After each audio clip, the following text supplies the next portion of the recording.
Hello, hello, everybody. Welcome to another episode of Let Fear Bounce. This is Kim Lengling, your host, and I am so glad that you are deciding to join myself and my special guest today, Sue Fairchild. Now, she started out as a devotion writer, but now claims the titles of writer, editor, writing coach, and speaker.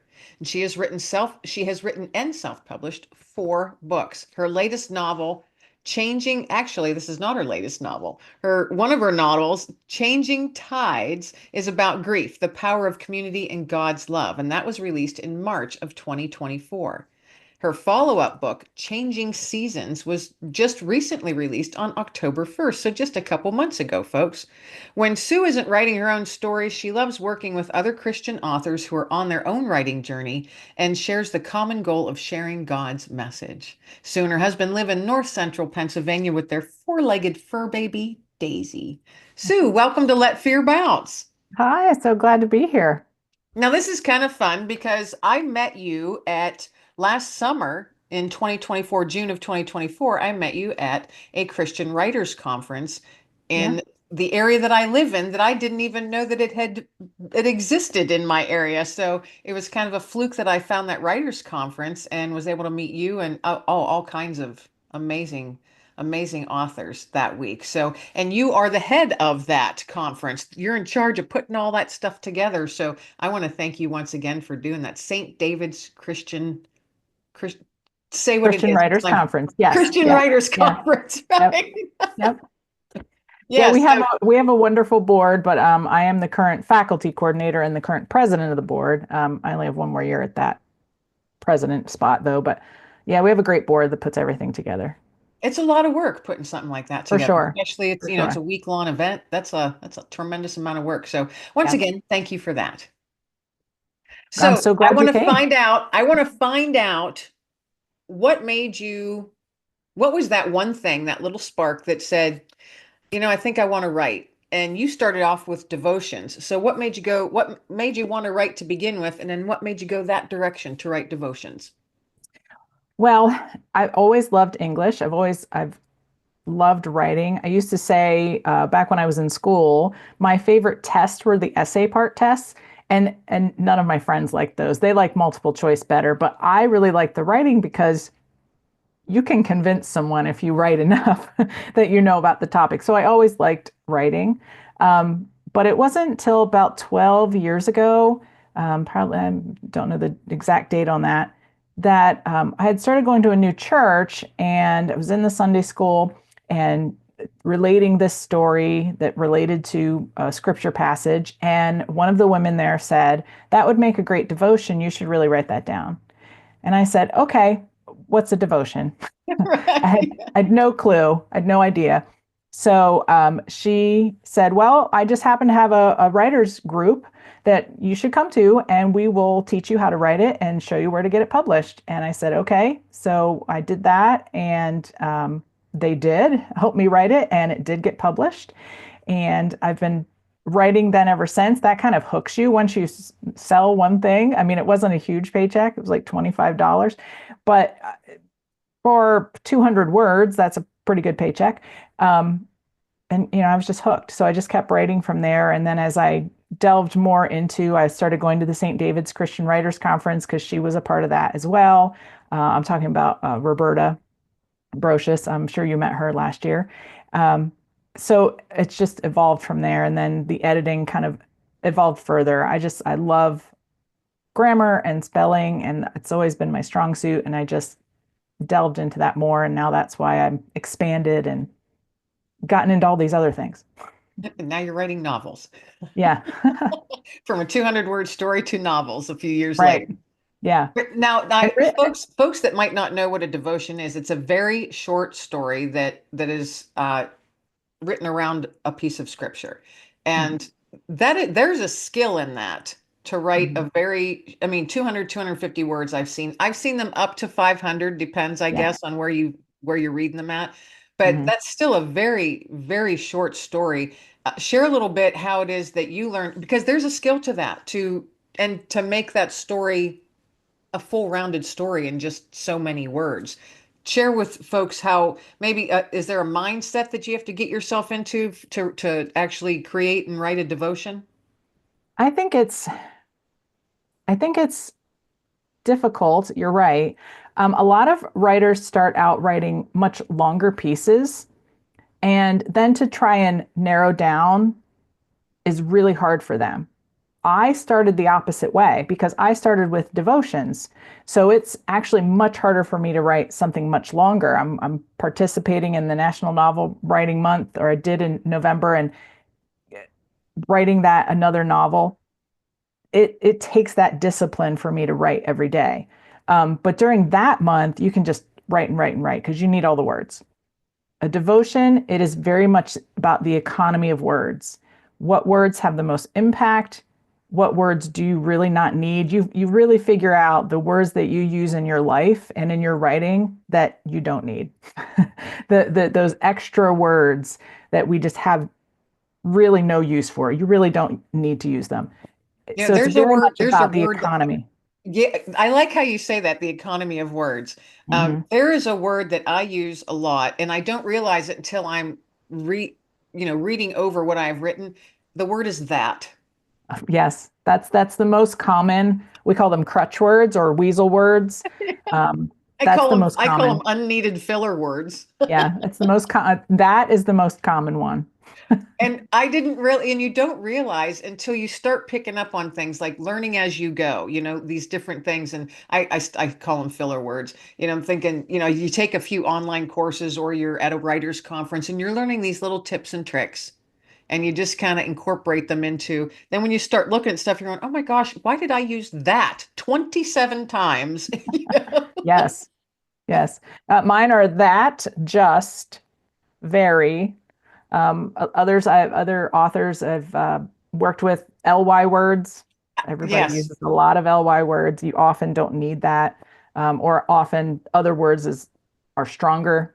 So yeah, those are the most common. Mine, when I was doing Changing Tides, my editor, the word then. So I would say, she walked to the room, then she did this. She did this, then she did that. So I used it a lot. I had to get rid of it. That's funny. I love hearing from other authors and the little things that we're all the same. Yes. We all struggle with the same little idiosyncrasies, just maybe in different ways. But yeah, your word was then for your last book. My word is that, and ly words. That's Mhm. something that I've come to realize that I don't use as often as I used to because I catch them now even as I'm writing. Yeah. But a And that lot of comes times I from the just experience. And that's the same thing with devotions. It comes from experience. The more you write and the more you, I really, when I'm working with my authors, I really am an editor who tries to teach as I go along. So I'm not just making changes, I'm telling them why I'm making changes or explaining to them why it works this way. Because I think writers should evolve as they keep writing. They should be getting rid of those excess words and learning the economy of words and what makes the most tight sentence and the most impactful sentence. So we have to kind of learn as we go along, and everybody does that. It's the same in our like Christian walk or other things. When we start jobs, you start at a certain place and you get, better as you go along. hopefully, Hopefully. hopefully we get better. So writing devotions, when you are sitting down to do that, does a story pop in your head or a specific scripture and then you create that story around a scripture, or do you have the story first and then the scripture comes? For me, I think it very much comes from when so in Sunday school or in church, we're talking about a certain scripture. It really helps me. They call it life application. So it really helps me to understand the scriptures if I can apply it to something in my life. So when I hear a certain scripture or a pastor preaching about something and I think, oh, well, that's like I experienced this, that's kind of similar. So then that's how I will start to develop a devotion. My friend Roberta, that I talked about, she takes scripture. She's much more a Bible student. So her devotions are more biblically based with just a little bit of life application. Mine have a lot more life application connected to the scripture. Um, so yeah, it can kind of go either way, but life And I application guess means a lot to me. I guess it would be personal preference. I know when I read them, I prefer the life application ones Right. because I just resonate with those more. And that's how my brain works as well. If I Yeah, hear, like you said, sitting in church and, they're discussing a line of scripture and that's what the sermon's about. And then I'll be driving home going, that's like when, or this is when. So it's the same. Yeah, my brain exactly. works the same way, the life Hmm. application. That's Yeah. interesting. That's interesting. So you went from writing devotions to writing a novel. So tell me a little bit about Changing Tides. So, well, I wrote and published, self-published two books years ago. Those came about because I was starting to work with authors as an editor, and they were asking me about the publishing process, self-publishing process. Amazon was relatively new in this self-publishing world at that time, and I didn't know anything about it. In order to figure out something about it, I had to write a book and self-publish it to understand it. So the first two books that I wrote and self-published were mainly because I wanted to understand the process. I wanted to be able to work with authors and from a place of knowledge. With Changing Tides, that came about completely differently. I had been working several years without writing much of anything, small pieces, some devotions. I had not gone back into novel writing again. Um, but a couple of my friends were doing the National Novel Writing Month Challenge, which is to write 50,000 words in a month of November. And I was like, yeah, I want to try that again. I'm see what happens. And I had kind of this idea.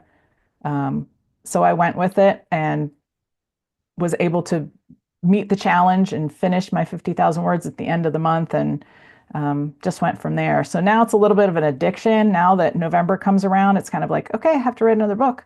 I don't know how long that's going to last. I didn't think I was going to have one in November this past year, but I did. So I, I was writing. Um, so we'll see. I think that I always say that I just let God lead me. If there's a story that He wants me to tell, then it'll be there. I don't work with an outline. I had very little this past November of an idea, but it just kind of flowed. So if He has a story He wants me to tell, then I feel like He helps me. Um, Changing Tides was that way because it's essentially a story about my husband and I, and if I were to die, like right now. So I just turned 50 this past year, and I'll be 51 in March. And if I died, what would he do? Because he always says he's never going to leave the house. He's going to live a hermit life and be alone and, not get remarried, even if I died early. And so I wanted to explore that. What does a man's grief look like? How do they cope with things? Would a character, would someone his age want, he's younger than I am, would he want to get remarried? So that's where that first Changing Tides came about. And then it just delved into grief. I have where there's a lot of widows and widowers in our church, and I was seeing how they were coping with the loss of their spouses. And so I incorporated all of that. So it sounds like kind of like a downer book, but I think that it highlights that same with writing, we are all dealing with things every single day.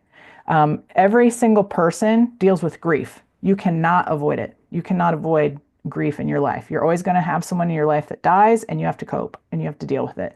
So that's kind of what Changing Tides is about, and how the community comes together when you have all of that shared grief. Shared grief. Mhm. Yeah. I think folks that, well, I know when I've grieved, like years ago, it was on my 40th birthday, my best friend died of cancer. Mm, And that was a tough one. It still is, years yeah, later. So everybody handles grief in a different way. And I know for me, when I was grieving, it felt very lonely, like you were it. insular, very Yeah, insular. and I found myself, which is not healthy, isolating and all of that, all Yeah. of the unhealthy things. But Yep. so, what a an interesting path that took you on, that God nudged you to go Yeah. on from, Hmm. the beginning of how you were talking about what would your husband do to taking a look at many grieving people and the different ways that people grieve. Because and there's no timeline on it either. No, absolutely not. And it's funny because the novel started that I was really trying to understand my husband better and really trying to, because I would be similar probably if he died, God forbid, early, but that we're both introverted, so I would kind of cut myself off a little bit from the world for a while, for a time, because you're grieving. But I was looking at it like, okay, this will help my marriage. I'm going to write this book and try and get to know him better. I asked him questions. I wanted to know what he would do in certain scenarios, and that's part of the book. But through all of that, writing it and writing these other characters and how they were dealing with their grief, um, at the end, and much later, as I was doing interviews like this, I realized that I understood my father better because my mother died in 2019 and I wrote that in 2020. And I did not even really recognize that, oh, my dad's a widower. I see my dad as my dad. But later, as I was talking to someone else in an interview, something just came to me and I was like, oh, okay, I get it. That was to help me like understand him better too. Well, and also the thing that jumped out to me was that was just a year after your mom died that you were writing that book. So you were working through your own grief as well. Yeah. Yeah, like you said, there's no timeline on grief. Everybody Right. has a different. I feel like my dad took a little bit longer with his grief than I did with her loss, but it was more than a year. People often say, "Okay, it's been like 6 months. I should move on." I felt fatigue and depressed, and just weird things that I didn't know why I felt them, and it was the grief. Yeah, and I don't think anyone ever gets over grief. You just absorb it, Yes, agreed. you know? That's yeah. One I've character in the often, I've book has often, yeah. that rubs me the wrong way when people say, like when you had said, it's 6 months, you should be over it. And I'm thinking, when a significant part of your life is just gone, you don't get over that. You Right. absorb it. You learn to live with it. You learn to cope. Right, but you don't get over it. I No. don't think. That's just my own opinion. But I have an author friend who just very tragically lost her husband. They had only been married a year, oh, and she's really struggling, but she's being very open and vulnerable on Facebook about it. And some people are avoiding her because that's hard. It's hard to read other people's grief and trauma and because it reminds you of your own. So some people have separated themselves from her, and that additionally hurts her. So she's, dealing with all of that. So it's more too than just losing your loved one. You can often lose other relationships, and other relationships are strained. When a matriarch or patriarch dies in a family, I know several friends of that issue that the siblings then fight and argue and have all sorts of divisive stuff. And so there's a lot more to grief than just someone has died. oh yeah, so much more. And Mhm. you brought up a good point with your friend saying that, she's got folks that are now avoiding her. I don't think that any of them do it out of malice or anything like that. They No, simply don't know how to handle such hurt, I agree. I and agree. they They, don't know they how don't to know what to approach it. say. Right. They either don't know what to say or they're also dealing with grief maybe that hasn't been addressed. And in order to recognize hers, they have to recognize their own. And Right. and a lot of people, put up those walls. They don't want to deal with it. Yeah. She's dealing with it in a very open way, and I think that freaks some people out. Yeah, I was just going to say it makes people very uncomfortable. Yeah, Yeah. yeah. There's a friend of mine, I've never met her in person, but she was a co-author in one of the anthologies that I coordinated. And she recently lost her son. Mm. And she's sharing that very openly, on a public forum. And I've I've read them, and she's just an absolutely beautiful writer. And the way that she's writing through her grief. That's so obvious to me. I can see Right. it. And her writing has just become more beautiful and more beautiful. And I noticed then some of the comments, and I don't typically read through comments just because you get sucked into a rabbit hole and I don't want to go there most of the time. Yes. But I was reading some of the comments and there were a couple pushbacks. Mm, And I thought, who are you to right. judge her in her grief? Yeah. And so that's what I was like, I'm going to have to not read these for a while or not read the comments because, Yes. but her writing has shifted and it's become poetic Mm, and flowing and beautiful and makes you cry every time you read it. yeah. I'm And thinking that if she takes that, mm, I think that's for any writer. If you take personal experience and actually try and bring all of your senses into your words and you can make your reader feel something, absolutely. that's a win. Absolutely. You know, Mhm. goodness. Well, she's making me feel something, by golly.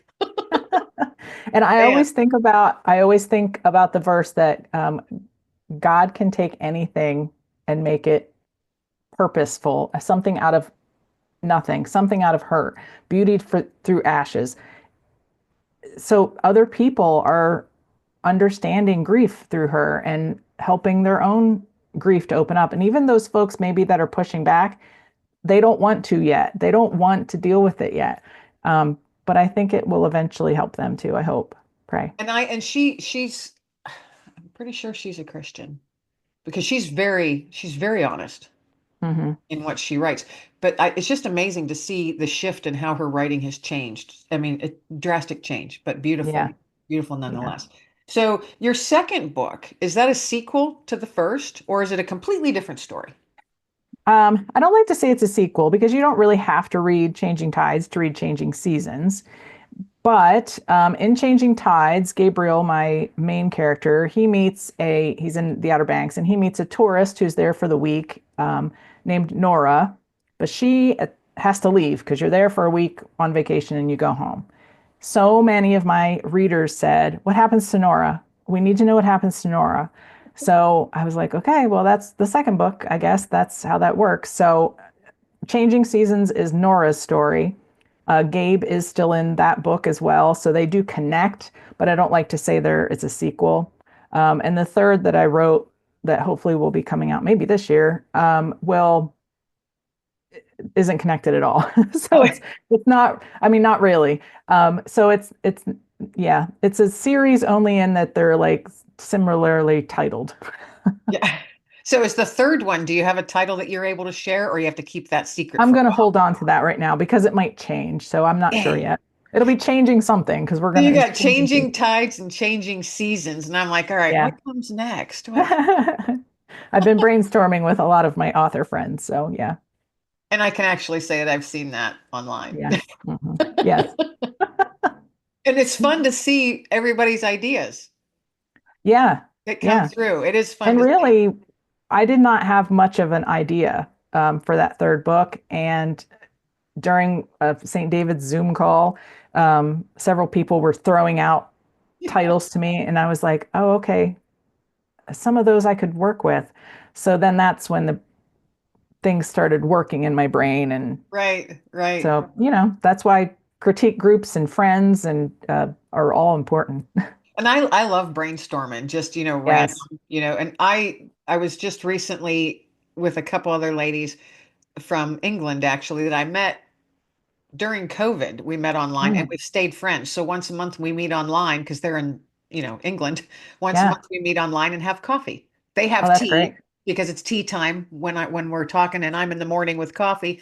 But we're all authors, just turned Mm. out that way. And we'll often brainstorm and how we do it is we'll be like, all right, you got your tablets ready, and we just start tossing out words, just like a singular word. We have a Oh, topic okay. that we're trying to think of something, and then we just start tossing out words and then seeing how, Okay. and it's always worked out. I mean, the ideas that come from something like that is just so fun for me. That the Yeah. process is really fun Because I'll have to have you do we end that up for one of laughing and our, snorting coffee through our nose more often than that's the best part. That's the best part. I'll have to have you do that for one of our St. David's things. That's awesome. oh, it's fun. Yeah, you just come Get up some with a creativity topic, going. like I you love that. said, you know, trying to think of a title for my book, and this is a basic summary of what it's about, and then just have people toss out one word.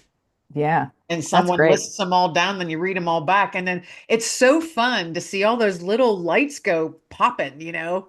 And I find it's so much easier to like help other people than it is to help yourself. I I agree. can give other people ideas for days. For I me, it's know like, it. I don't know. Me too. I don't know how often during a show or a podcast or whatever, someone will come up with this great line. I'm like, oh my gosh, that could be put on a coffee mug and a t-shirt, and you could be a multimillionaire within 6 months. And they'll be like, Yeah. oh, I'm going to write that down. I'm always saying t-shirt, coffee mug. People, it's a multi-billion dollar business, the coffee mug Hmm. t-shirt world. Yes. Yes. So next time you have like a brilliant one-liner, write it down. Might make coffee. I actually have a shop. I have a spread shop. It's called spreadshop.com that I have a shop that I have like writerly and some Christian things I come up with. So I do have a shop. Oh, awesome. I have one too, but I haven't done much with it. It's through my website. And I have a couple coffee mugs on there from like one is for the show, Let Fear Bounce. Mhm. Just because I like those three words. Let Yeah, and it can be used, anybody can it's a read good it. motivation. Yeah. Yes, Mhm. yes. And whatever mental picture comes to mind when you think of it. So that's why I want to ask you, random, when you think of Let Fear Bounce, what's a mental picture that comes to you right away? I think the things that for me, I have a lot of negative self-talk often that comes. So for me, it's kind of like that negative self stuff, like just bouncing right out of my brain, just like go away, Awesome. just bounce right out. Mhm. I love that. Mhm. See, I'm gonna have to I start wish I had asking like this little elastic shield where all of those things that tried to come in would just, doing, doing, doing. yeah, exactly. Exactly. With the sound effects, Yeah, all of that. exactly. Well, yeah, you have to have the sound effects. Yeah. How it came to me was sitting on the edge of my bed one morning, and fear was everywhere because it was right in the midst of COVID, right at the beginning. And it was fear Mm. was like actually trying to be fed to us, it felt like, you know, Yes. from every angle. And I said, no, no, no, I'm not, this is not landing. I kept telling myself out loud, this is not landing. I am letting this stuff bounce. This is ridiculous. And then it wouldn't leave my head, letting it bounce, letting it bounce. I'm like, what are they throwing at you? Fear. I'm going to let that bounce. So I pictured myself in armor, like full medieval armor and chainmail Hmm. and all of that. And that was the picture, the vision that came to I mean, immediately, as soon as I said, let fear bounce for the first time, I was in armor and you have all these little D-men. That's what I call the devil and his little minions, his little D-man. Yeah. And out there with their little poison darts, just shooting them everywhere. And they're just pinging off of my armor. Ping, ping, Yeah. ping, ping, ping. And It's great. and it just made me smile. And I'm like, yeah, oh, I'm covered. Yeah. I'm That's covered. great. I'm letting Yeah. that stuff bounce. And that's how the name of this show came about. That's terrific. That's great. I love that story. So I like to ask folks every once in a while when you hear the three words "let fear bounce," what's the first picture that comes in your Hmm. head? So yeah, it's Hmm. interesting to hear what other people say. I like you got the elastic and it's just boinging off Yeah. like those rubber bouncy balls. Yes. Yes. Awesome, awesome. So as we get ready to wrap up today, well, first off, no, I have to ask you to please share with all of the viewers and listeners where they can find you, find your books, your shop too, don't forget, and all the good stuff that you're doing. So where can folks find you? Okay. My website is sueafairchild.wordpress.com. Pretty simple. I'm on Instagram mostly, so that's at Sue Fairchild Edits. Um, I don't know what my spread shop is, but check out go to the website. There should be a link for the spread shop for my merchandise there. There should be a tab. Um, what else? I do have a YouTube channel. I haven't been adding a lot to it recently, but that's some writing and editing advice videos are on there. So mainly if you just look up Sue A. Fairchild or Sue Fairchild, you'll find most of my things. Awesome. Awesome. Now that you've let everybody know where they can find you and all your good stuff, I ask all of my guests as we wrap up the show to please toss out a nugget of hope to the listeners, something that they can tuck away and carry with them for the rest of the day or week or what have you. So what would your nugget of hope be today? So I know that you asked this, so I've been thinking about it. I think a nugget of hope is to not be afraid of change. Um, in my careers, this is my fourth career. My father worked in a factory for 42 years. That is not necessarily how things work anymore. Sometimes it does. Sometimes you still stick in a job for that length of time, but sometimes it's just a different season and you're ready to move out of it. You're growing and changing and you're ready to move out of it. So change is not a bad thing. I guess that's my nugget of hope. And yeah, it's okay to change. Yeah. Yeah. Yeah. To grow and change is life. That's right. You Well, don't it's want to stay awesome. the same stagnant person your whole life. Like, yeah, I love that. That's what a great nugget. Thank you for sharing that. you're welcome. And so I hope everybody out there listening is picking up what she just tossed down. Well, Sue, this has been fun. This has been such a fun conversation. And I would like to talk to you again, maybe in a few months' time, to hear about the new book that you've got coming out this Absolutely. year at some I point, would you love that. said, right? Yes, hopefully. Hopefully. Okay. Well, then we will keep in touch so you can let me know when that's coming out. Then we can have you back on so you can talk all about it and where it can be found and all that good stuff. But Sue, thank you once Terrific. again for being my guest on Let Fear Bounce today. I'm so happy to be here. Thanks for having me.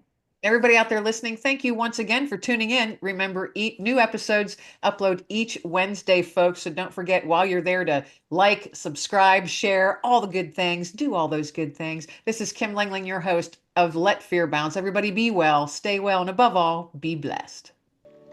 Thank you so much for tuning into today's episode of Let Fear Bounce. Your time is precious, and I am so grateful that you chose to spend just a small part of it with myself and my guest today. If you've enjoyed today's conversation, be sure to like and subscribe so you don't miss our weekly nuggets of hope and inspiration. And remember, folks, let fear bounce because you've got this. So until next time, folks, keep your light shining bright.